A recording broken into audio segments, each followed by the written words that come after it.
Ooh, we got a lot of news today, including Potomac, Orange County, Summer House, the Valley. Oh, so much from the Valley. Real Housewives of Beverly Hills, Vanderpump Rules, Atlanta, and just even more. Okay, so please stay tuned. But at the start of the episode, I have some announcements. So please listen to those announcements before the rest of the episode gets going so that you can be up to date on stuff, including what after shows I'm covering and all that jazz. And I think that's it. Enjoy today's episode, everyone. Welcome to the Bravo Papers, a safe space for all us Bravo fans who love to analyze, deconstruct, and talk about our favorite Bravo shows ad nauseum.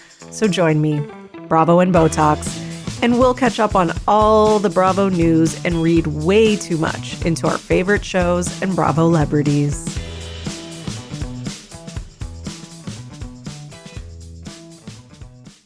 Hello, everyone, and welcome back to another episode of the Bravo Papers, Bravo Weekly News, and wishing you all a wonderful Easter weekend. I hope you all had a great, well, I guess it's already happened, so I shouldn't be saying it like it's coming, but I hope you all had a great Easter weekend. I hope you got to maybe relax a little bit. I know for some people, Easter weekend can be like so stressful and you're like running around and there's family and you're cooking and all that. So, I hope you got some time to relax.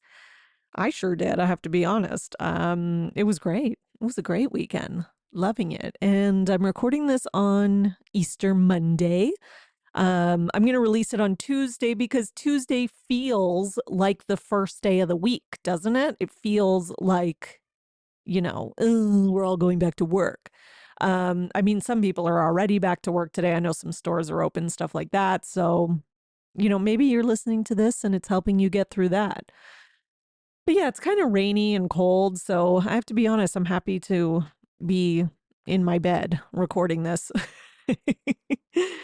And I have an announcement, a couple announcements. First of all, they stopped airing the Summer House after show. Like I did episode 7 and 8 and then they haven't posted anything. So that's why there's no recaps of it. So I'm sorry. It's not, it's not that I forgot about it. It's just that I don't know why they didn't put it up for episodes 9 or 10 and I don't know what's going on.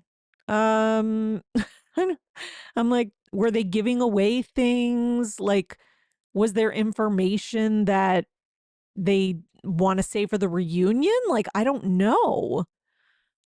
Was the cast getting, was like certain cast members getting hate and like beg them to stop showing it? I don't know. I don't think it works that way. But, on the other side, the Valley after show is starting. So I'm going to cover the Valley.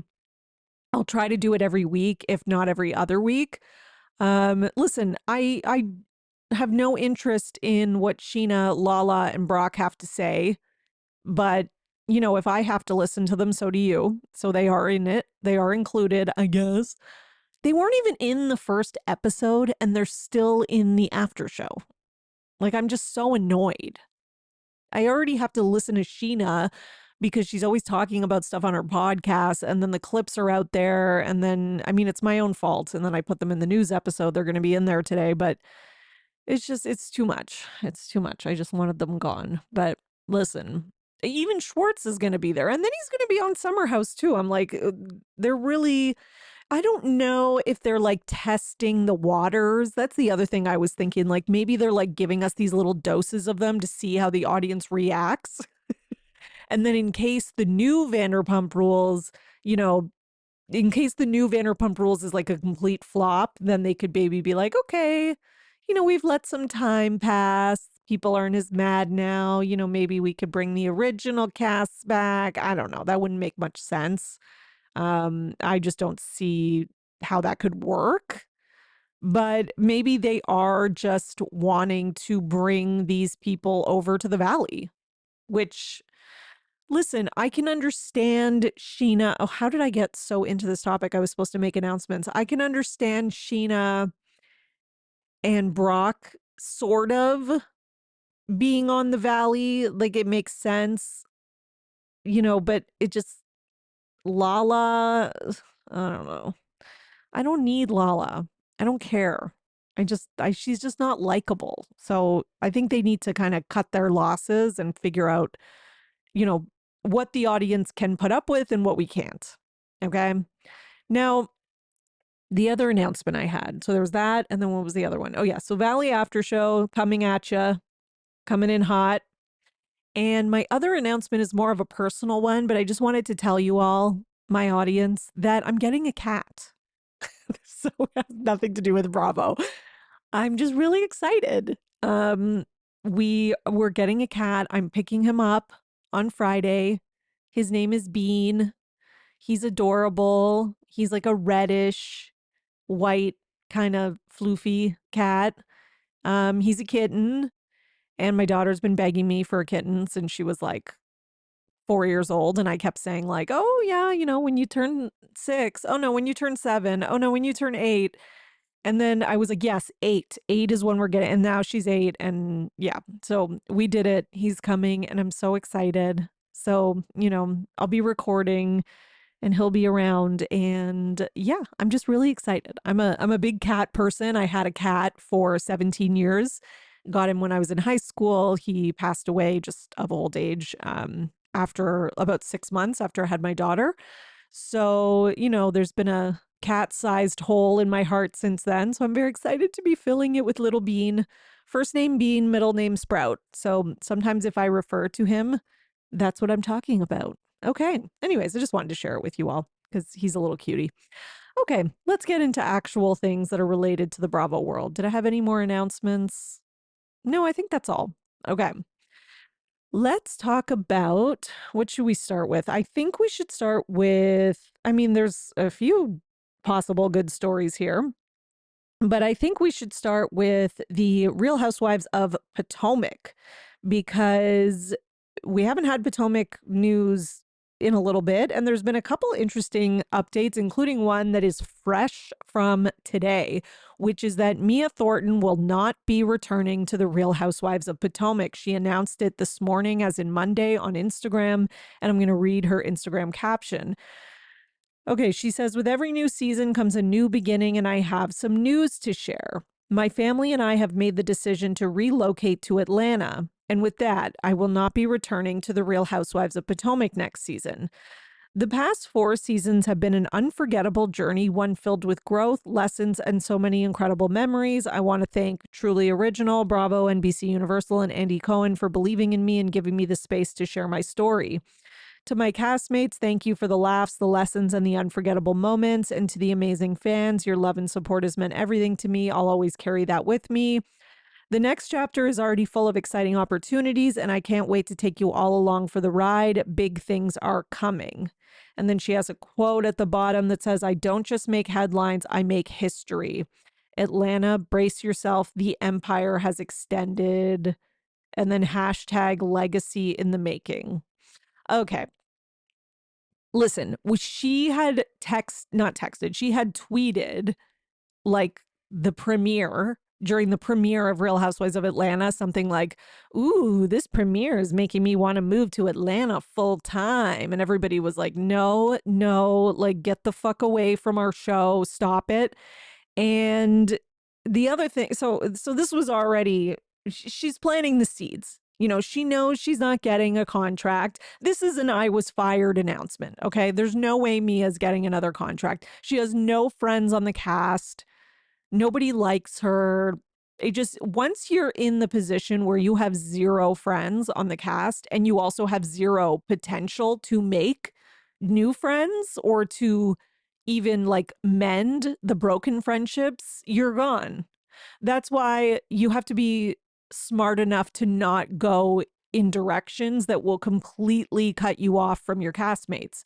Like, example, even with Dorit and Kyle, like Dorit kind of left it enough that she could still sort of make up things with Kyle if she needed to, like that's what you need to do.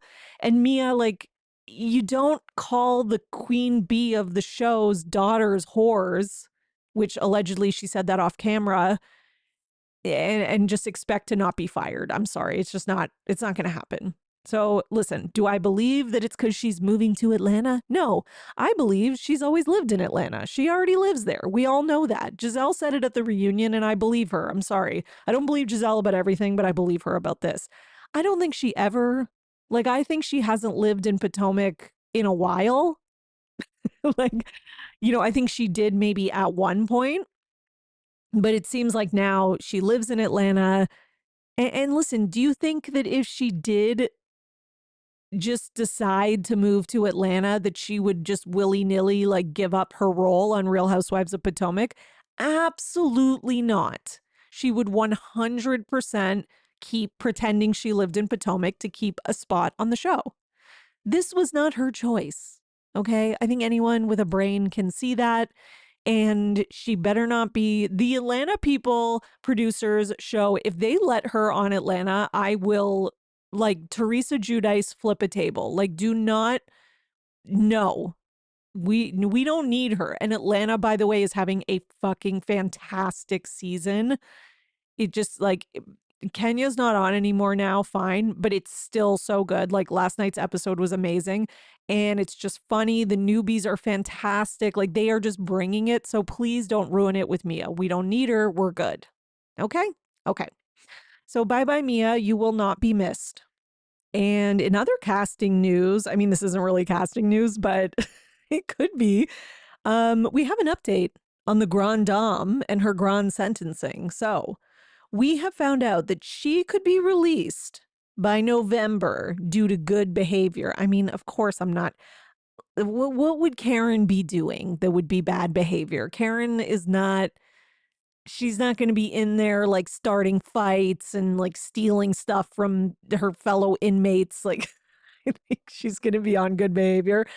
But yeah, I do think that, if she gets out by November, we may not have to wait as long to have Karen back on Potomac. Because listen, mark my words, she's coming back. She's coming back to the show. She's going to have, she's not going to be back for next season because next season I believe is even starting filming already. But, we could always have one of those pickup things where they pick the cameras up just to be like the day she gets out of jail, kind of like they did with Teresa. But obviously they're not going to like pause filming for Karen because it's not the same as Teresa was. But I do think that, I could see them like just doing like a little after the show wraps kind of thing.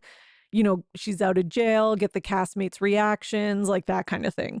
But there is another update though besides that. So she was approved for work release by corrections officials, but the judge was like, no. So Huger's application for work release was approved by the corrections officials. All that remained was the generally routine approval from where the case started.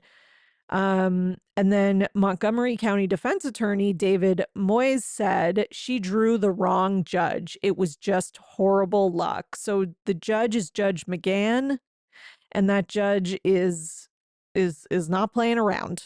Okay, that judge is like, nope, you are not getting work release. And listen, I got to be honest, I kind of agree with it. Like I understand that this is like a routine thing and that like I get it, like the system's overcrowded, like you want to get like the non-violent like psycho offenders like maybe out of prison and like doing something productive.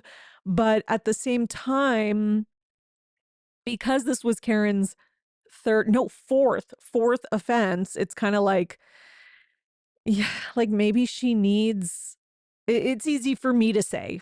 I'm in my bed, comfortable in my home with my family. So it's easy for me to say that. But I will say that, it doesn't seem like she was learning or at least it doesn't seem like she was willing to make any changes.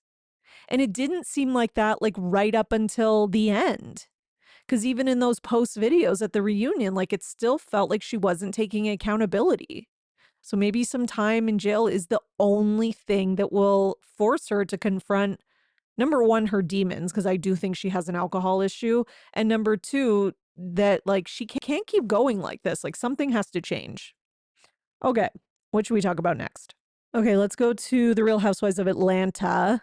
By the way, just I need to give them a round of applause. Like, if I had a little applause sound effect, I would do it. But amazing season. Listen, they were up against all odds. They were coming back, no Candy, no Nene, none of that stuff that people wanted. You know, Portia was coming back, but then all this like legal stuff with her husband, was making it like we didn't know what the hell was going on. Not to mention they brought in Phaedra at the last second, so that kind of made us think that like things weren't going well. But listen, whatever they did, it's working so far because it's been a great season. Meanwhile, part of the great season is Angela Oakley, who consider me a fangela because love her. And she's not letting Brit go when it comes to all this insurance fraud stuff. So after, I think it was not yesterday's episode or 2 days ago, sorry, because I'm recording this on Monday, but the week before, there was that whole argument between Angela and Brit, which was like my favorite part of the episode. But basically, Brit says that she may be losing her insurance license, like something along those lines. And then Angela's like, well, like, what's the cause? Like, on what grounds, basically? And she asks it like in a curious, concerned tone, not like in a shady tone, not like accusing her of lying. And Brit just like flies off the handle. So after that episode, Brit takes, anyways, that was like a big point of contention on the episode because Angela's like, why are you getting so heated about a simple question? Like, I'm just saying, like, you don't just lose your license. There has to be cause, and then there has to be due process, like an investigation, right? And, I think most people were like on Angela's side, including myself. And then Brit posted on social media after that episode and said, if you tuned into last night's episode of RHOA, I mentioned my license was under investigation, not lost. Mortgage loan officers are not versed on licensed insurance agents. It's a completely different field of work. When your job is of public trust, it's important to investigate claims of fraud. Hashtag class dismissed. Hashtag still got love for her, though, assuming her is Angela. And then Britt also said, these were like comments on Instagram posts, by the way. And then she also said, hey, insurance agent here. I think it's important that what happens in our personal lives can affect our professional lives.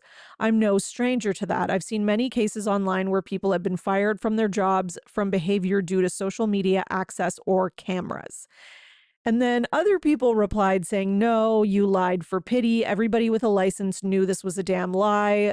Someone else replied and said, Angela was right. The laws associated with the rights held over a license remain the same no matter the field. Everyone is entitled to due process. That's what she said. You were looking for pity. Someone else said, if that's true, then why didn't you correct Shamia when she said it? Yeah, exactly. If that's true, why are you getting so like agitated by Angela asking the question? Like according to your logic, Angela doesn't know. So you should be even less threatened by her question. Like you were threatened because you told a half truth. And you told the half truth because you were trying to get more pity. And when, you remembered that somebody was there that knows this field, you all of a sudden, you got angry. Like, that's it.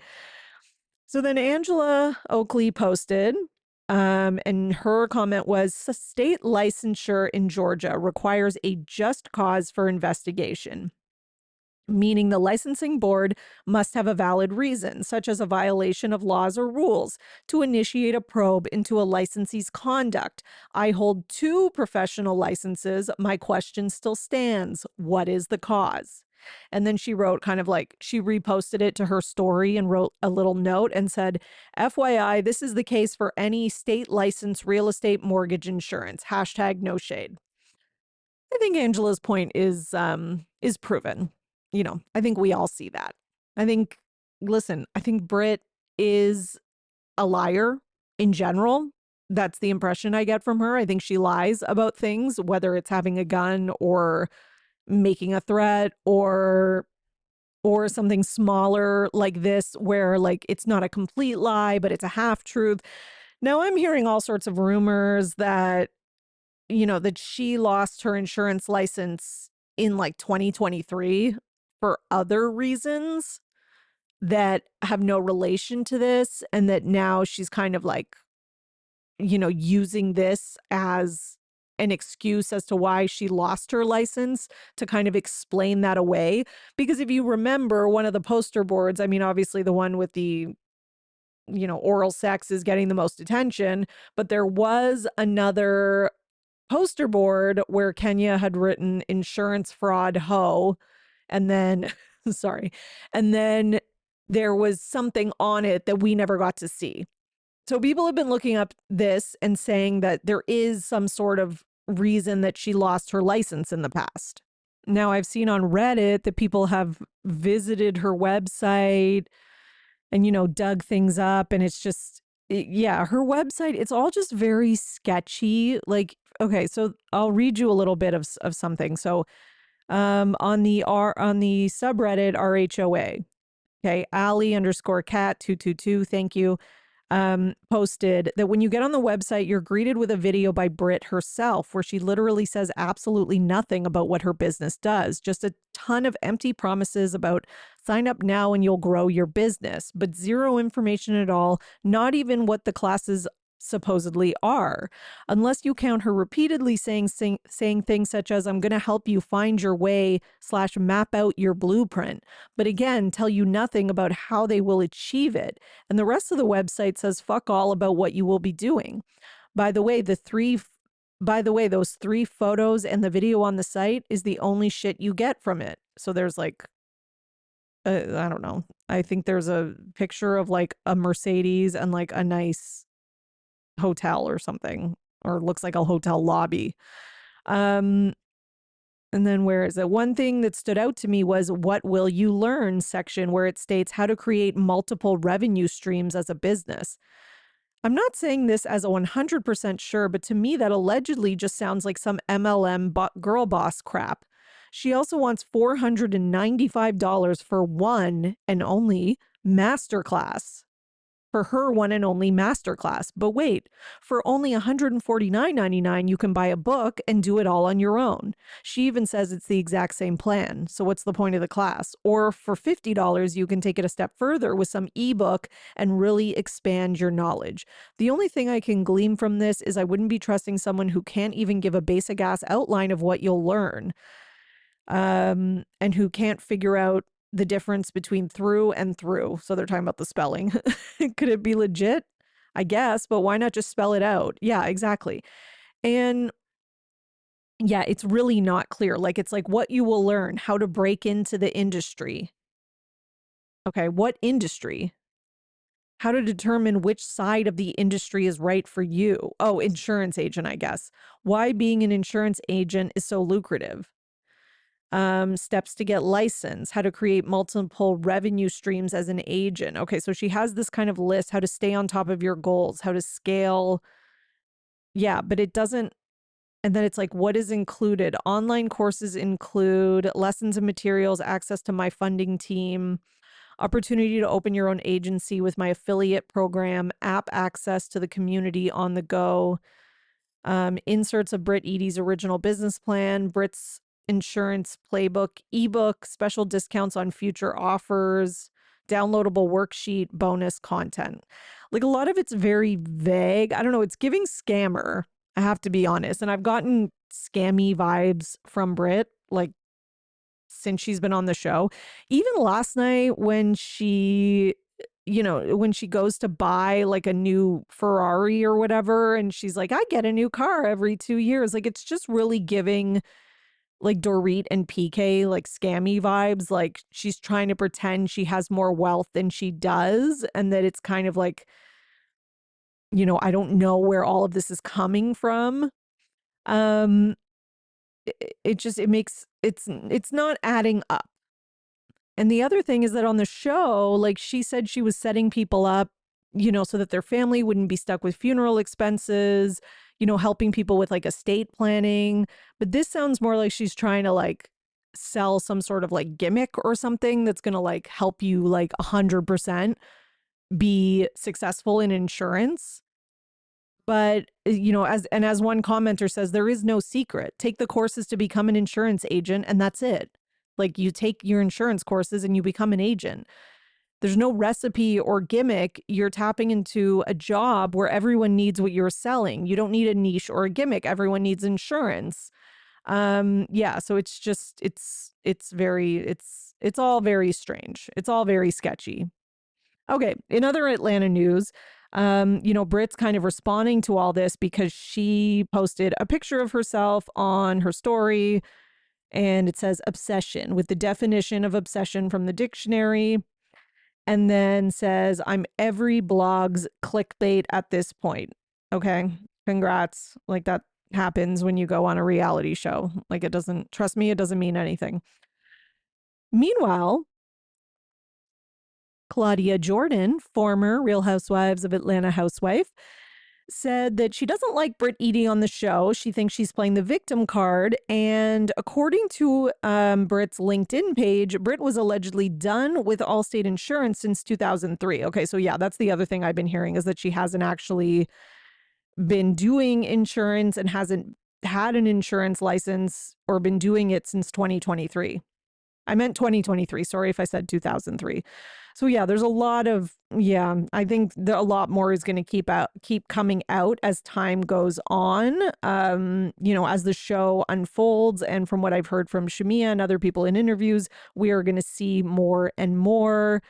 Meanwhile, Kelly did an interview recently on Bro Chat, and she basically, without saying it, confirms that she does know that Britt carries a gun on her person. So they ask her about that and they're like, do you know Britt as someone who like carries a pistol? And it's one of those games where like if you don't want to answer, you take a drink of wine, and she takes a sip of wine and they're all like, oh my God, and she makes that face like, mm-hmm. So yeah. So, listen, I'm not surprised about that because there's been interviews with Britt like saying that as well. Meanwhile, Kenya has begun her own confessionals on YouTube, and her first episode and her promo came out. So a few highlights from that. Okay. Kenya Moore denies Portia Williams' claims that a current housewife gave her explicit photos of Britt Eadie. So Kenya says that is not true. There was no current housewife who gave her the pictures or sent them to her like Portia said. Kenya also says she spoke to her attorney and that she did not commit revenge porn. She says the photos were online on various porn sites. Okay. She also says that Britt came on the show and again, like that doesn't make it right to take, her image off of the porn site and like show it to everyone at your spa opening, nor does it make it like a smart move as a housewife, Kenya. But I understand what she's saying because she's trying to defend herself against like the legality aspect of revenge porn, because that's obviously something that you can get in trouble for. She also says that Britt Eadie came on the show wanting the villain role, and her motive from the beginning was all very calculated. She came in like knowing she was going to go for Kenya, etc. And you know what? I don't think we even need Kenya to tell us that. I think that's very obvious from just watching the show, because she's really like Britt really picks a fight out of nowhere. Also, Kenya says she does not want to talk about Cynthia. So obviously that's a sore spot because, they were friends, and I think she feels like Cynthia hasn't taken her side, basically. Okay, what was the other thing? Oh yeah, so Britt was on Watch What Happens Live, and she basically said that, Andy asked, like, did you ever have a gun on you? He also said that weapons are not allowed, and an investigation was done determining that Britt did not have one. And Britt says she never had a gun. She was triggered by Kenya, and she shouldn't have let herself be triggered. She was in a bad neighborhood. I guess that's where the restaurant is. I don't know. And that she was without her husband and regrets saying it. I just don't understand these women in 2025 who still are with this, like, I need my husband, like, escorting me everywhere. It's just a very weird thing to me. Maybe it's just because I'm not like that. I don't know. Like, I don't know. Maybe it's a cultural thing. Maybe it's like depending on where you live. I have no idea. But like, it's so weird to me that it's like this, like usually I have my husband like escorting me. Like, so you don't do things on your own? I don't know. Like it's very I always think of Alex and Simon from Real Housewives of New York. It's like, why does your husband have to go everywhere? Anyways, so she says she regrets saying it. And so I don't know if she's trying to say like, oh, if I had been with my husband, I wouldn't have needed to bring up a pistol. Like it's so stupid. And then Andy says the investigation was done, but a lot of people are like side-eyeing that because it's like, well, they wrapped up the scene and shooting and they all left. So it's like, how did you do an investigation when it was already over? Like, you can't investigate whether she had a firearm on her in the moment if the moment's over. Like, it just doesn't make sense. So Britt says that she feels she was targeted. Kenya wanted to get a rise out of her, but Britt left the salon, so Kenya planned her own funeral. Listen, here's the problem with this statement is that it's the exact opposite. You wanted to get a rise out of Kenya, and you poked and poked and poked and poked her from the beginning. You came on and targeted Kenya. You were clearly a fan of some kind because you're even using Kenya's twirl lines, etc. on the next episode. But, it's so wild. Like, she's one of those people, she does what Kyle Richards does, which is like, she accuses you of doing exactly what she did. So she's the one who did all that, but then she pretends that it was Kenya. And she got a rise out of Kenya. And actually, Kenya's the one who did something stupid and was, quote unquote, triggered and did something that she shouldn't have done and didn't think through. And one thing that Britt is right about is Kenya did fuck herself over in the end with it. Now, listen, Britt was triggered as well, but she almost did it to herself. like, she came and she wanted a problem with Kenya so badly and she couldn't stop. And she like almost created this whole thing. So it's just crazy. The whole thing is just crazy. Okay. The last thing from Real Housewives of Atlanta news is that we have some information about Kelly and her settlement. So her ex-husband, whose name is, where is it? I had it. I don't know if I'm saying this right. Oh my God. Chuvalo. I don't know if you say it Ka or Cha. I'm sorry. Mark Farrell. So they've gotten divorced, and obviously we know this has been contentious, but apparently they will be sharing joint legal custody of their 3 children. However, Kelly has primary custody and the right to make decisions for the kids' educational and non-emergency healthcare needs, and he has visitation rights with the kids. Okay, I don't know. It just all makes me nervous because she implies that he's been violent and, to the point that she has like a bodyguard, etc. So I don't know. I'm nervous about this situation. So in terms of the division of money, he's ordered to pay $3,991 a month in child support. He also has to take care of health insurance payments for all 3 kids. They sold their marital home. Kelly got $175,000 and he got $90,000. They also owned and operated a restaurant together during the marriage that we've heard of, Nana's Chicken and Waffles. And through that business venture, the parties incurred various debts. Okay. Taxes are also an issue. So during the separation, the parties defaulted on accrued federal sales tax and Georgia state tax, with liability stemming from business operations from 2017 to 2022. So yeah, so they still have to work all that stuff out, I guess. And apparently, he disposed of approximately $790,000 of marital aspects during their separation. And the judge said, although he disposed of numerous marital aspects, Kelly testified that several of the items were gifts the parties gave one another during the marriage. A little bit more. Kelly was also awarded all the furniture from the house, which is worth about $45,000. And she received a 2021 navy blue Cadillac Escalade. And she also has a Rolex Oyster watch, a diamond necklace, and her wedding ring set. So the judge approved this all on August 7th after he failed to pay $14,000 that he had owed in child support. And then he was booked into the Rockdale County Jail and he got out on August 14th. So that's kind of where things stand with her and that divorce.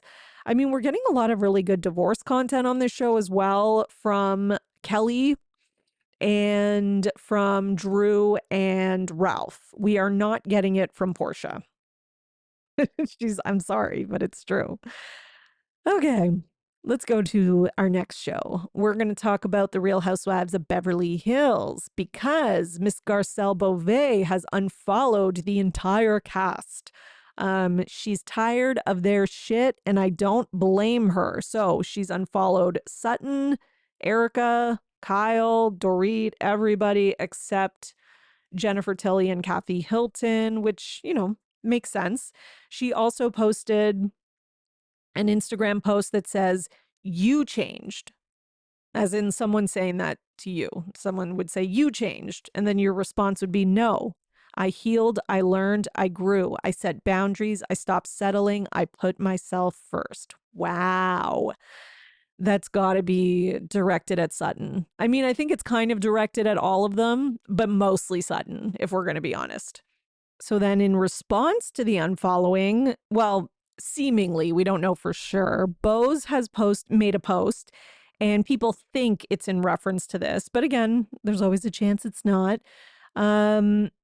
It says, so Bose put this on her story using everyone's favorite create mode and wrote, "Imagine being mad at me, but I'm just basking in God's favor," with little stars. I hate when people do that though. I hate when they say like, as like a comeback, when they say things about being like blessed and in God's favor, because it's like the implication is that like God like loves you and doesn't love the other person. Like I understand that like you're in a beef with the other person or maybe you don't like them, that's fine, but like why do you have to drag like God into it? Isn't God supposed to be like love all of his children? And, like I don't think God's like taking sides. And he's like, "Okay, in this beef, I'm going to go with Garcelle. And in this one, I'm going with Lisa Rinna." So like, it's stupid. I'm sorry. I just don't like it. But again, I don't know for sure that it's directed at Garcelle, but a lot of people feel that it is. Meanwhile, where was the other thing? Luann de Lesseps, the Countess herself, comments on the situation. So somebody wrote, "Do you think there was more to Garcelle's walk-off than what we know?" And then Luann replied and said, "There always is, darling." And then sips tea with like a little tea emoji. And then she wrote like sips tea literally. So Luann feels that there's more. Okay. I'm sure she doesn't know anything. She just likes to get in the comments. Now we all know that, Sutton's the one with the most accountability here because her and Garcelle were close. So, of course, a couple days after this, we get a little interview or press thing with Sutton where it says, "Sutton Strack is giving Garcelle Beauvais the space she needs after suspected friendship fallout." Okay, so here are some things that she said. It says that Garcelle has chosen to unfollow all of the housewives, and this is an interview with Page 6. "I can only imagine that she needs a clean break right now. I love her and am giving her the space she needs." So this is Sutton's way of saying like, "Guys, we're going to be friends again. She just needs some space right now. She's not done with me forever. It's not as bad as you all think. But you know what? I think it is, Sutton. I think she's done with you." I think Sutton is like maybe in denial a little bit or hoping that this is just like a temporary thing or that Garcelle just needs some time, which I mean, I guess that could be true. You never know. They could be friends again one day, but I think right now it's not looking good. Okay. She notes that Beauvais, with whom she is close friends, is still following her business accounts. I mean, that doesn't mean anything, Sutton. That means nothing. I'm sorry. It just means nothing. It means she just forgot to unfollow the business accounts because I would forget that too. And now that you put it out in an article, she'll probably go unfollow them. Um, and then Sutton also said, I know that she is going to move through this next chapter with grace and success. Like, this is, Garcelle probably won't even talk to Sutton right now. And the only way Sutton can get any communication or anything with her is by putting out stuff like this. That's what I think. She's like, maybe she'll see this and she'll forgive me because she's not answering my texts, guys. Meanwhile, Jimmy Fallon and Bose have an unscripted series, and it's been greenlit by NBC. It's called On Brand. And Fallon has recruited former Netflix marketing chief Bozoma St. John as On Brand Agency's chief marketing officer, where she will mentor the creatives and evaluate their work. Okay, well, good for her. I guess she is leveraging the housewives, which often happens, and wishing her luck with that. Meanwhile, we have some news on the dog debate, which, listen, I got a lot of comments from people being like, well, maybe we don't know how hard she was pulling the leash, etc., etc. Sure, true, we don't. I wasn't there. I can just see this little video. And honestly, I don't care that much. The part of the story I cared about was the woman coming after Kyle Richards, which was hilarious. And I totally get the perspective of like Kyle needs to mind her business, because I agree. But that being said, I can also understand that if you see something like somebody abusing a dog, that you say something. I don't think that's crazy either. And maybe there was something we didn't see before the filming happened, because the filming didn't start until it became a little bit more contentious. So Teddy gives us a little more context on Two T's in a Pod. So her and Erica are discussing this because she has Erica Jane on as a guest or whatever. And basically she says that there was something that happened, like a yank or something that was like aggressive. And then Kyle said something, and then the woman just like walked away and crossed the street. And then Teddy was kind of like, okay, and just like thought it was over. And she said that Kyle said something and was nice about it, like said something nicely, and the woman walked off. But then she said she thought it was over, and then Kyle goes and starts like following the woman across the street. And that's the video that we saw, where the woman's like, walking her dogs across the street, and then Kyle goes, and then we see the filming, and then the woman is like irate and starts screaming at Kyle. So, and even Teddy kind of implies here that like, really, Kyle, like, you said something, the woman didn't listen, she walked away from you, like it's time to drop it. She doesn't say that, but she kind of implies it. And Teddy's like, I'm not really looking to get into like a brawl right now. And then Erica's like, yeah, especially like in your condition, like this is the last thing you need. Exactly. Like fucking Kyle has me over here agreeing with Erica. But yeah, it's like, Kyle, you did your thing, you said something, and like I just don't know what you think this woman is going to change. Like, I mean, if you see the woman in the video, like, she's not going to change because of you, Kyle Richards. I'm sorry. So yeah, so that was kind of the backstory of what happened. And then we saw the rest of it. Meanwhile, Teddy was told that she has a 50-50 shot of beating cancer. So on that note, we wish her all the best, and again, continue sending her our healing vibes and prayers. And I mean, listen, it's not the best news, but it's also not the worst. And, I hope it's giving her, I mean, I guess it just depends on how you look at it, but I hope it is giving her the hope she needs to go and to keep going and keep her spirit up and give this her all. So we wish Teddy all the best. Okay, let's talk about The Valley, because The Valley has begun. Fantastic show. That best show on right now, I think, in terms of the non-housewives shows. And of course, there is just mess all over the place. So Jack says that the first episode of The Valley is bad for him, and that episode 2 is going to be really, really bad. Woo, okay. Then I look forward to it. And then Zach commented on this quote on Instagram and said, and the third one, and so on. I just live for Zach's like shady comments about Jax because he's all over him. Meanwhile, Brittany's been doing some interviews with like The Cut, People Magazine, all this stuff lately. So one thing that she said was that I have cruised the majority of the time. Jax does get drug tested, and I have a pack of 100 drug tests at my home that I'll spring up on him any moment to make sure, just trying to protect Cruz at all costs. I'm surprised that Jax complies with that. I have to be honest, like it's hard for me. Like I believe that Brittany has the drug tests and that she would ask him to take them. I believe that. But it's hard for me to believe that Jax would just be like, okay. Like it makes, like, I feel like he's the type that would just like gaslight you and be like, what are you talking about? I'm not showing any signs of being high right now. Meanwhile, he would be. Like, I just, but listen, if he's taking them willingly, maybe it's because if he doesn't, he can't hang out with his son. I don't know. But I hope so. I hope so for her sake and for Cruz's sake. So Brittany also says that she didn't really confront a lot of what was going on in their relationship. She ignored a lot of things because she was in love with him. She said she has a family. She didn't want to break that up. She wanted to try and fix their relationship and change Jax. But she says all the empty promises were made, like he was going to change, he was going to do this, he was going to do that. It just didn't happen for so many years. And finally, I had enough. Yeah, I mean, of course.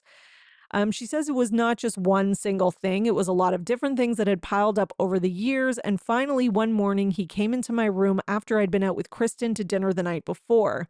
He'd stayed out all night long, so he slept in the guest room. He came in her room at 8 a.m., made up a story in his mind that Brittany was talking about her relationship with Kristen all night. And he never wanted her to vent to her friends. Of course not, because he doesn't want him to look bad, and he wants to control the narrative. And the more people that know, especially people that are on the valley with them, the worse it is for him, right? It's all about him at the end of the day. And he made up this whole story, and then he started yelling at her that she has no friends, that they're only trying to use her because of their relationship. She says she stayed calm and was like, you either get out or I have to. The next day, her and Cruz stayed at their first rental house, which makes sense because Jax is an asshole who would refuse to leave, even though he has a son who's in the midst of being diagnosed with autism, and picking up that kid and moving him and confusing him is not a good thing to do. This is why Jax might actually be the worst person. Maybe not ever, but he's the worst person on TV. I really think that. She says she put her foot down and was like, you have to go to rehab. You have to. She says she got people involved. He was worried about losing his son. He was worried about losing his job and all the things combined. So she's grateful that he's sober, but she hopes that he truly is. But even sober, she's not sure that he'll actually change, which I'm glad she realizes that, because a lot of people think that just because somebody gets sober, they're all of a sudden a good person, and all their, bad attributes from before were all like 100% because of the addiction, which that's just not always true. And it's definitely not true in the Jax case. Like, just because he's sober doesn't mean he's not a sociopathic, like, narcissist. He still is. Okay. She also talks about the fact that, like, after Vanderpump Rules, like during the pandemic and, when her and Jax weren't on the show, that she got some big like commercial jobs. And instead of being proud of her, it was like he held it against her. And it was like he didn't want her to succeed. And she feels like she was always his biggest fan and his number one supporter, but he couldn't do that for her. She says that by the time season 1 of The Valley started, she felt like she had no confidence at all. She was starting to believe all the horrible things that were being said to her. She says you can tell watching it that she was depressed, and there were days that she couldn't even leave the couch. But she says now she has so much more peace now that she doesn't have that negative energy around her every single day. Good. All the best for her. And listen, I think the reason that she was having physical issues last season, I don't think it was because of alcohol. I think it was because of stress and because of dealing with an addict in your house and, being verbally and emotionally abused. Like, that'll give anyone stomach pain. Sorry, but it will. That'll make your stomach in knots 24/7. Okay. 100%, especially when you know you're going back on TV and he's going to be trying to plant things and paint you out to be like the asshole, etc., which is exactly what he did. All right. Meanwhile, Sheena, because for some reason I'm talking about Sheena when I'm talking about the Valley, even though Sheena is not a cast member, but Sheena on her podcast said that Zach's comments that hurt Janet were off camera.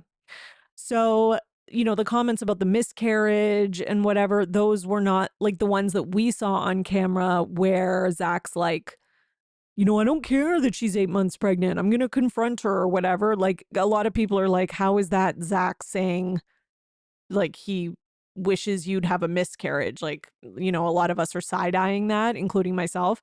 But Sheena says that there were other comments that were off camera.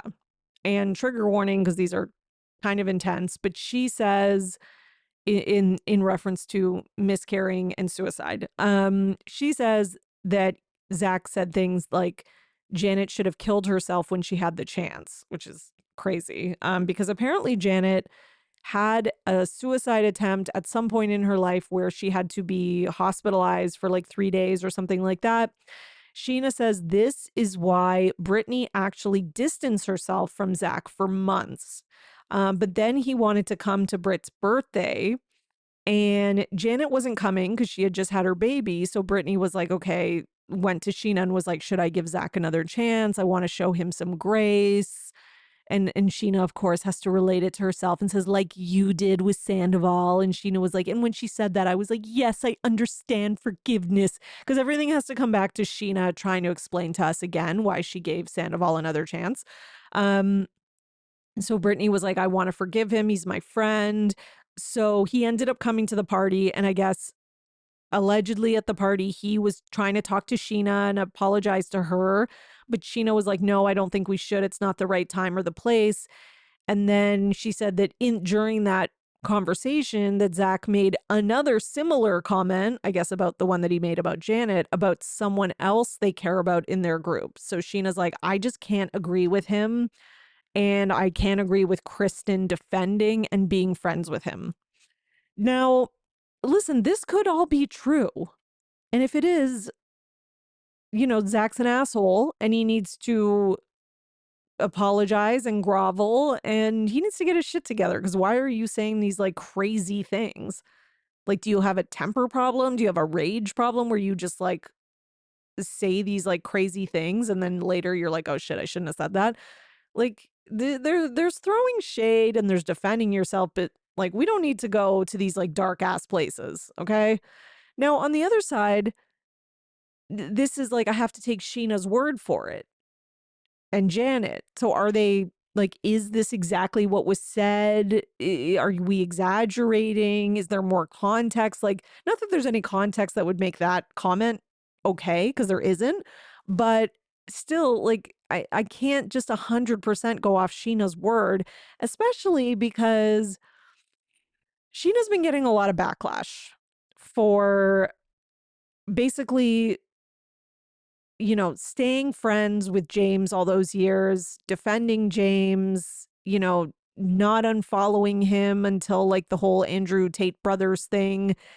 And, suddenly she's got like a reason to not agree with Kristen, and even though she's been called out by Zach for not, she's been called out by Zach for staying friends with James Kennedy, even though she knew he'd laid his hands on Kristen. And now all of a sudden she's got like a reason to kind of be like, well, look, Kristen, you're bad too. You stayed friends with Zach, even though he made a suicide comment or whatever, right? So that's why I can't fully trust Sheena in this way. Like, I need to hear Kristen and Zach's version of these events and Brittany's. Like, I can't just go off Sheena because I feel like there's an ulterior motive. I just, and again, that doesn't mean that Zach didn't say these things. But if he didn't, like 100%, then Sheena's like a psycho, because that's like a big lie to make up. So on what? So I feel like there's some truth to it, because I feel like this is a big thing to say out of nowhere on your podcast, that Zach said this if he absolutely didn't. But I don't know. I feel like the truth is somewhere in the middle. So yeah, we'll come back. We'll come back to this. I'm sure there'll be updates as the future goes on. Okay. Meanwhile, in Vanderpump Rules news, Lisa Vanderpump has finally conceded defeat and says, according to page 6, she, quote unquote, can't support James Kennedy after domestic violence arrest. Well, you can, though, because you have been.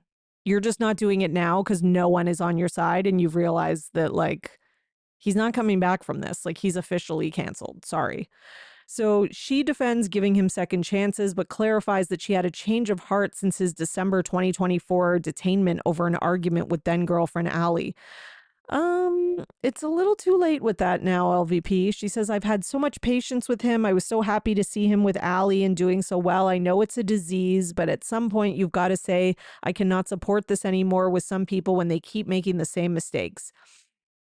She says she's, wait, what did she say? She said that James did reach out to her post arrest, but she wanted to speak to Allie first, which I don't know if I believe. She says she talked to Allie at great length, and she reassured me that nothing happened physically, calling the altercation drunken nonsense. Okay, so that's LVP still covering for herself, being like, see, I was just listening to what Allie told me.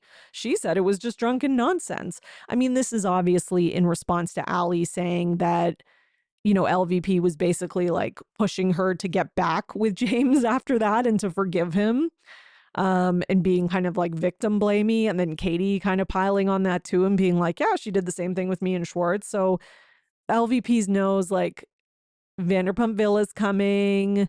The new Vanderpump Rules is coming. There's no way that, you know, there's no positivity for, or, you know, there's nothing, which I say beneficial. That's the word I'm looking for. There's nothing beneficial about her standing up for James. She's not going to benefit from this. And I don't know why it took her that long to realize it, because, you know, she's not an idiot. She's a smart woman. So I don't know why. I think she was just, but I do think she's sort of stuck in the past with the way she thinks. And I think she can be misogynistic. So I do think that she kind of expects that, you know, people will still be like forgiving of like the poor little boys, but I don't think that she realizes how much people's attitudes have changed, you know, in the last few years, especially. So, well, I guess she learned the hard way, but whatever. Meanwhile, the WGA bans writers from joining Martin Scorsese and Randall Emmett's film projects. So, the Writers Guild of America has said that Emmett, the founder of Convergence, has been on the WGA strike unfair list since 2020. Two companies he founded and co-owned failed to pay over $700,000 in compensation. E&H contributions and interest due to WGA writers. Okay, so they have banned writers from joining. I don't know why Martin Scorsese is even working with Randall. Like, what are we doing? Like, you're Martin Scorsese. Don't you have better people you can work with? Like, fuck. Randall's another one. Like, can he just go away? I just need him to be canceled. He should be in jail, maybe. I don't even know. But okay. Just too many gross people. All right, let's talk about Salt Lake City, because there's been a whole lot of rumors and nastiness, of course, about Meredith apparently saying that she's suspended and that all the ladies are supporting Brittany except for Lisa, because apparently this is involving Meredith and Brittany. So these are the rumors / word on the street. And please, everyone, allegedly, these are rumors, word on the street. They are not confirmed. And by street, I mean internet. Okay. So according to Mary's fan page, which is, if you are on social media, Bravo social media, Mary's fan page is like a big Salt Lake City fan page where there's a lot of news, tea, etc. spilled. So this is what they said. that Meredith called Brittany anti-Semitic and a pedophile. I mean, it wouldn't be the first time. Sorry for calling you a pedophile. How do you spell pedophile? Okay. He says also that Meredith went completely crazy on Brittany, says the cast has never seen Meredith that unhinged. Well, then I want to see it too. Okay. Can we see that? Because I've seen Meredith pretty unhinged. So trying to imagine the next level is interesting to say the least. Says all the ladies are supporting Brittany except for Lisa. Which I guess that makes sense. And then says that Brittany started the argument with Meredith, but says what Brittany did was harmless and it did not warrant Meredith's reaction. And Meredith went, quote unquote, ballistic. The Mary Cosby fan page also said the suspension is only 1 week at the moment and solely in place due to Bethany's reality reckoning stuff a few years ago. He doesn't think Meredith is at any genuine risk at getting fired mid-season. Listen, I don't know what to believe because this could be true, but it could not, of course. Now, we've also heard, there's been other kind of blinds floating around. There was one that says it's going down. Meredith is pissed. To be determined if she truly quits filming. Angie, Heather, and Whitney are assholes. They're bringing up the whole Seth has a mistress rumor on camera, and she had a big issue with Brittany as well. It's going down. Like, I can imagine them bringing it up, and I can imagine Meredith absolutely losing her goddamn shit over it and not being able to handle it. I can totally see it.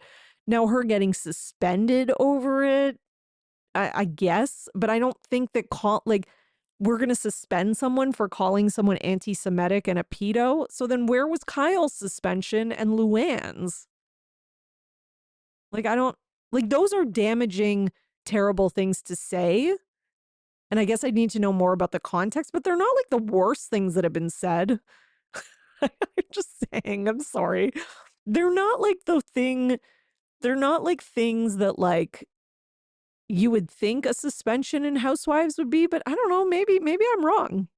Maybe they should be. I don't know. I need more information.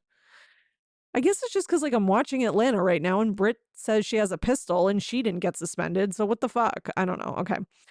Then Bryce Sander from, oh God, where's he from? Is he from Entertainment Tonight or People? I can't remember. But either way, he put out a tweet, said, I don't know where this got started, but I've been told Meredith Marks was not suspended from filming.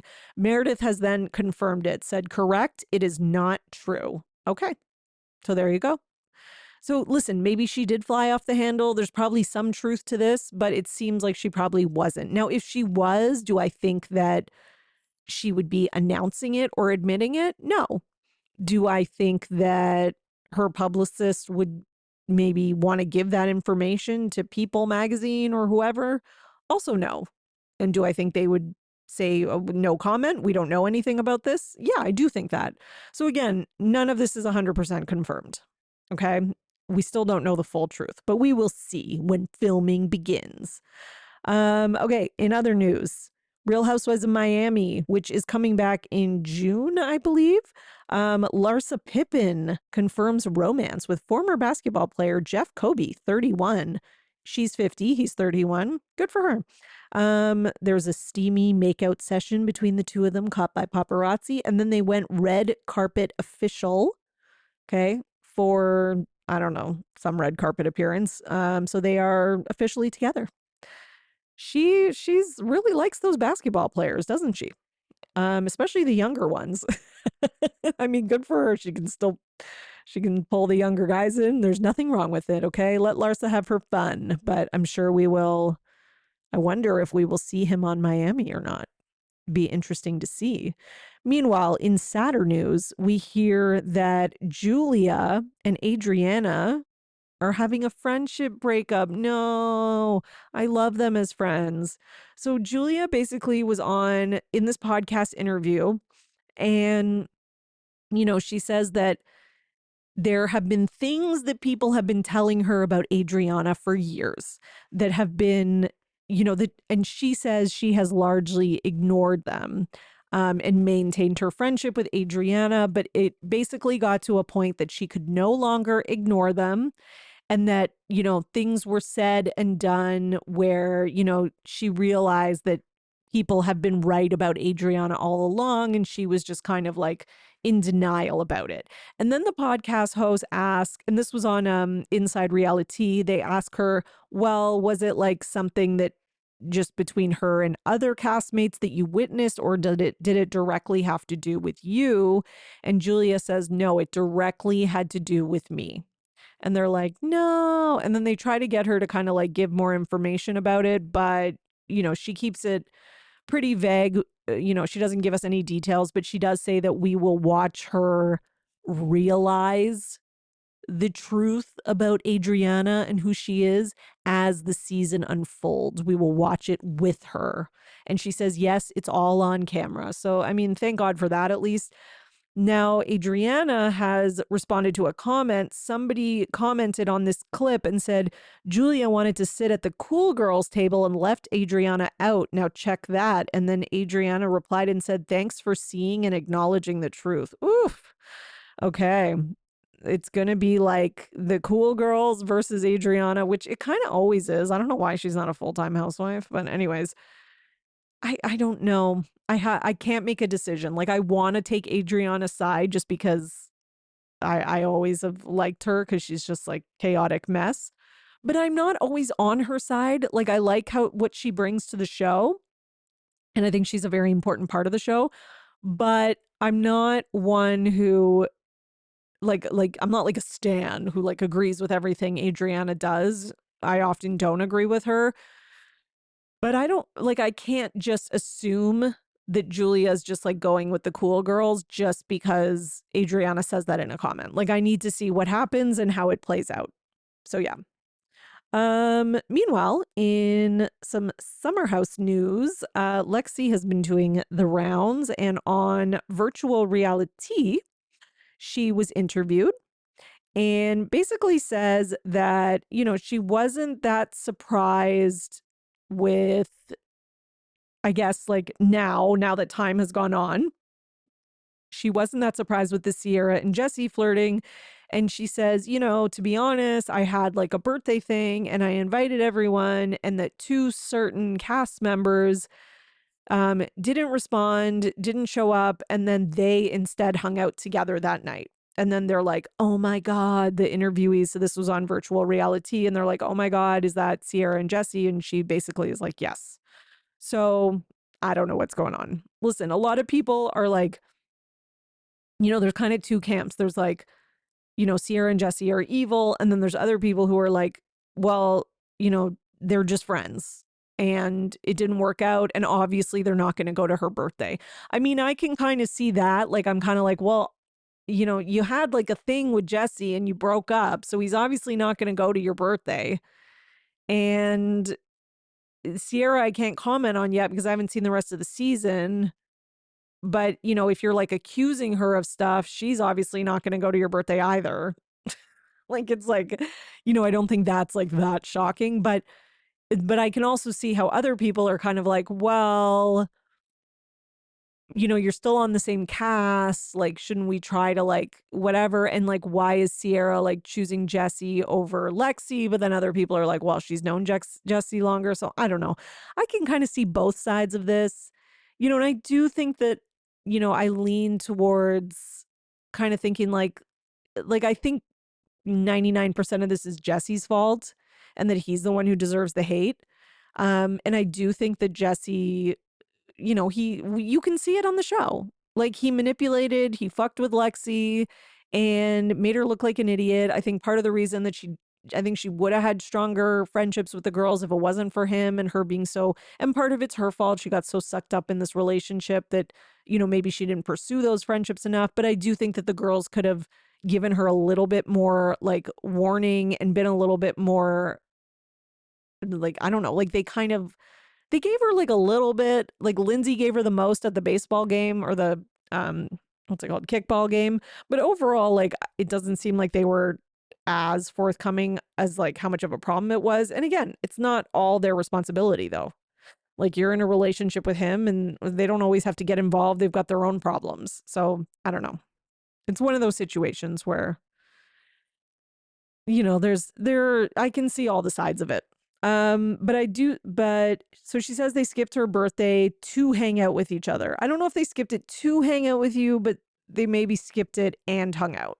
You know, I don't think they were going to come whether they were going to hang out or not. What was the other thing? Jesse also, and Jesse is really pissing me off. So Jesse also says that all the girls were welcoming to Lexi, yet she blamed him for isolating her. Well, yeah, that's true. Like he says that, he didn't isolate her and it's her own fault. He references that like Amanda offered to Lexi to like use her shower, but she showered in his. That's your example? Of course she showered in yours. She's sleeping with you and you're dating. Who's not going to shower in their boyfriend's shower? How about Kyle comes over and showers in Paige's room? Like, does that make any sense, Jesse? That was his only example, by the way. And then he's like, yeah, so it's a very like convenient narrative for her. No, what she's trying to say is that you like, and this is what happened. You were flirting, despite the fact that you were with her. You're flirting excessively with Sierra. And you're telling all the other girls that you're dropping all these little nuggets along the way with the other girls about how like Lexi's so possessive and crazy and you're not allowed to comment on their posts and you're not allowed to do this and that and don't touch my arm and da da da. Of course, that's not going to make them want to be friends with her. It's going to make them be like, what the fuck is going on? Like you did poison things. You poisoned the well. And I'm not saying that the girls don't have their own role and that they couldn't have like taken a little bit more responsibility, I guess, in some ways. But overall, this is your fault. Okay. Jesse also talks. So this was on, what is it? Chicks in the Office podcast. He also talks about Imrule's edit. He says he thinks Imrule got a good edit. And he also says that, Imrule was a nice guy. He's like, I think he's a nice guy. I think he's a good guy. And he also says that Imrule did talk to people in the house. He bonded more with Kyle and Carl. And he also says that, whenever he did talk, though, he always wanted to talk about, quote, serious things. Okay. And that, I guess they wanted to have more like fun conversations, like him and West, I guess. Listen, what I took from this interview clip was that Imrule's too smart for Jesse and West. Sorry. I think when you say, oh, he wanted to talk about serious stuff, that probably just means he didn't want to just talk about girls' boobs and getting drunk and whatever. And he probably also tried to talk about like real things in the world. And you and your privileged buddy were just like, oh, so I think that he's just maybe on a different level than you guys. And yeah, you probably didn't connect with him because of that. So yeah. And he says he mostly connected with Carl. Yeah, well, maybe that makes sense because maybe Carl's a bit older and sober and might have had like other serious things to talk about. I don't know. I'm not saying Carl's a genius, but I'm just saying I could see that. I also feel like Jesse is kind of throwing Imrule, like trying to make him look a little bit bad because Imrule didn't cover for him as much as he wanted. Jesse wanted Imrule to cover for him about the toe thing and to take the blame for it. And Imrule didn't do that initially. He eventually did. So Jesse clearly was like, he eventually, sorry, I don't know what I'm talking about. It seems clear to me that Imrule was given a talking to, okay, before him and Jesse went on Watch What Happens Live recently, because Imrule was fully taking the blame for all of it. And I think that Jesse is still resentful that he didn't get away with what he wanted to get away with. And I think he's blaming Imrule. Okay, that's my opinion on that. Lexi, meanwhile, says that in order to show everyone that Jesse was manipulating and love bombing her, says that he called her 38 times in one weekend and wanted them to get a cat together. She also suggests that there were a lot of lies and manipulation going on. I mean, I believe that because he's such a love bomber. Like, look how he was that first weekend with her. And even though he kind of was like making it into a joke, Based on what we saw in the last episode with when they were talking behind the car and thought the mics, I don't know why they thought it wouldn't be on film. It just, yeah, that's who he is. Okay. Anything else for Summer House? No, I think that's all. Let's go to, or is that the end? Wait a minute. Hang on. Summer House. Oh, yes, we do have a little bit of Southern Charm news, which is good news for all. Taylor is gone. Okay. Oh, I don't know why that music started playing. I'm sorry if you heard that. But Taylor says, hi, everyone. A bittersweet announcement. But after a lot of conversations and thought this year, it is with a heavy but peaceful heart to announce that I will be stepping away from Southern Charm next year. These past 5 years with NBC and Bravo have been some of the most crazy but exciting times of my life. I will forever be thankful to the network, production teams, Bravo family, and all the fans for ultimately cheering me on to where I am today. A wild roller coaster, but an incredible one to say the least. I am so excited to use this time to focus on my new company and all the exciting things that my business partner and I have been working on, etc. Thank you to everyone, NBC, Bravo, etc. All my love. Okay. I don't think any of us are surprised by this. I think Taylor tried to hold on for dear life this season. And, she still kind of had the like, I'm Shep's ex storyline. But the only reason she even made it these last 2 seasons after her and Shep broke up was really like the fallout of the breakup. But at this point, it's like we've seen all the fallout we can see. No one gives a shit. That's it. So it's like we're all over it. So I think Bravo kind of sees that as well. So sorry, Taylor, but I think it was the right choice. And yeah, I'm kind of glad. Our last story we're going to end on is from the world of Orange County. And this is a sad one. But the alum, Lydia McLaughlin, if you remember her, is devastated by the fatal shooting of her brother by the police, which is crazy. So apparently he was shot to death by police during a traffic stop in California. This is according to TMZ. So, okay, so law enforcement sources tell TMZ his name is Jeffrey Sterling. He was riding a motorcycle along the Pacific Coast Highway in Newport Beach, about 50 miles south of Los Angeles, when the cops pulled over his vehicle on Thursday night. The sources say Sterling became uncooperative with Newport Beach police, and at least one officer shot him. And Sterling died later at the hospital, and police say no officers were injured during the encounter. Oh my God. So the California Attorney General's office has launched an independent review of the deadly shooting to get to the bottom of what happened. And Lydia issued a statement Friday telling TMZ, my family and I are devastated by the loss of my brother. We are grateful for the outpouring of love and support from friends, family, and the community. We kindly ask for privacy as we mourn. Oh my God. God, that is crazy. So the Newport Beach Police Department has released a statement. And they say on April 17th at approximately 9:15 p.m., a Newport Beach Police Department officer conducted a traffic stop on a motorcycle on the West Coast Highway. And then they give the details. The rider was stopped for a traffic violation. I mean, like, it's just so crazy. Like, how does that end up in death? Like, that's not, oh God, it's just like, it's not the police's job for like, I don't know. Like, I understand that I don't know the context and everything. It just seems like, how does a routine traffic stop lead to this? It's crazy.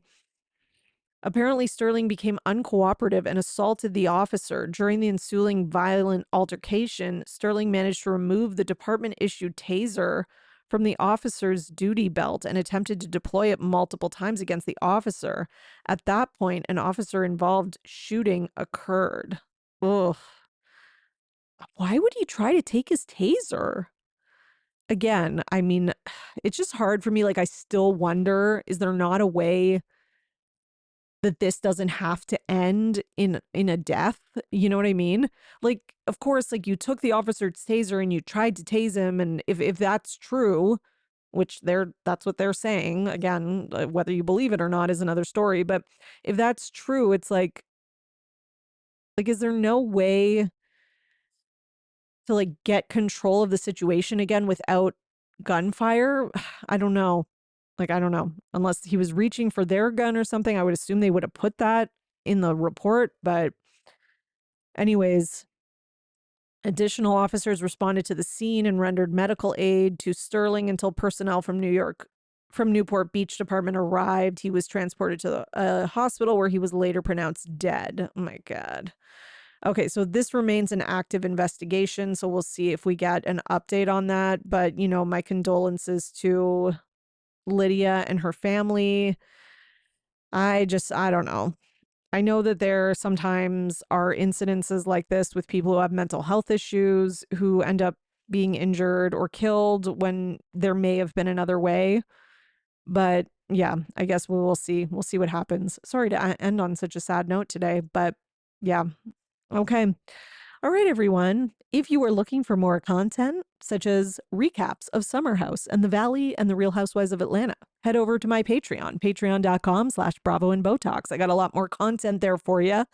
And I will see you again for the Valley After Show and for our next episode of the news. Thank you, everyone. And you are now in the know for everything Bravo. Bye.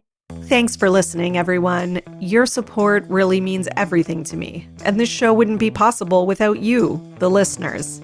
So please, if you enjoy the podcast, leave a 5-star rating and subscribe so you don't miss an episode. For more, you can join my Patreon, patreon.com/Bravo and Botox.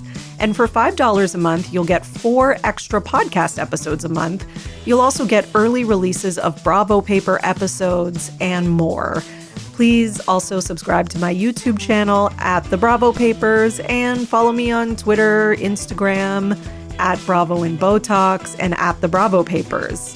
If you'd like to buy me a coffee, you can at buymeacoffee.com/Bravo and Botox. Send your love through some much needed caffeine. And any guest that was on today's episode will be in the show notes, all their social media and contact information. So thank you so much, everyone. Keep overanalyzing Bravo.